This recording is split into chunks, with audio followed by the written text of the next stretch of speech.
So I finally, why are all these chairs always so low? After a nice little six hour journey, I finally made it here to Sioux Falls, South Dakota. Earlier today, it's been such a long day. Earlier we started off, Elliot had a big evaluation that we had to take him in, and it was like a 5-hour thing where he had his physical therapist, his speech therapist, all his different therapy people, as well as social worker, just come in, observe him, watch him play, watch him interact, test him on a bunch of stuff, and he did extremely well. I'm really, really proud of him. Of course, there's stuff we have to work on. There's always going to be stuff we can work on, but he is just progressing very, very well, and it was just cool to see it. After he was hanging out with all these strangers and doing all these things and being in a strange place for that long, we unfortunately had to end his day with,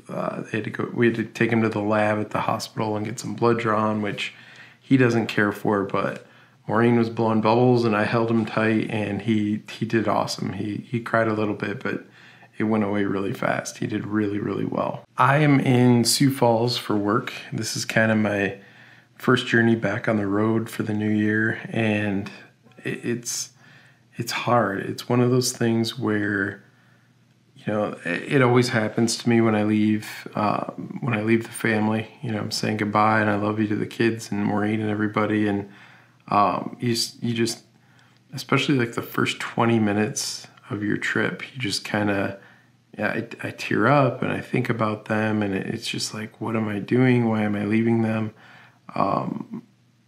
That part really sucks. It really does. But it has given us so many cool opportunities on the other side of it, and I look at it this way. It's like I'd be in an office bored out of my mind, or I could be on the road and traveling like I like to. I don't know. It's a hard balance to find. But I drove all night. It was a 6-hour journey. I'm really, really tired, but it's about 3 a.m. right now, so I'm gonna have to call it here.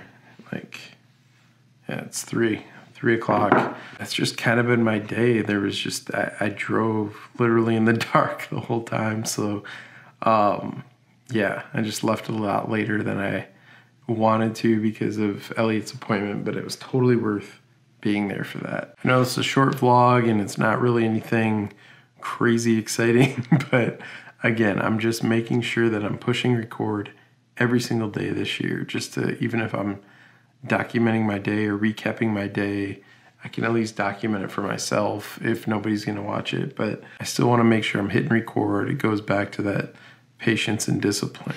And the more I do it, the better I'll get at it, and the easier it'll be to do as well. I'm going to go get some rest. I'm going to crash for a few hours and then get up and hit up a bunch of meetings tomorrow. I got to meet with a colleague tomorrow as well for breakfast. So it'll be a good day. Once you just kind of get back in the groove of it, and you start remembering all the little things when you travel. And like I was talking to Maureen about it before I left, but I forgot a belt. So I'm gonna have to get a belt in the morning before my first meeting. But other than that, I think I'm good to go. Thank you so much for watching, everybody, and I will see you tomorrow.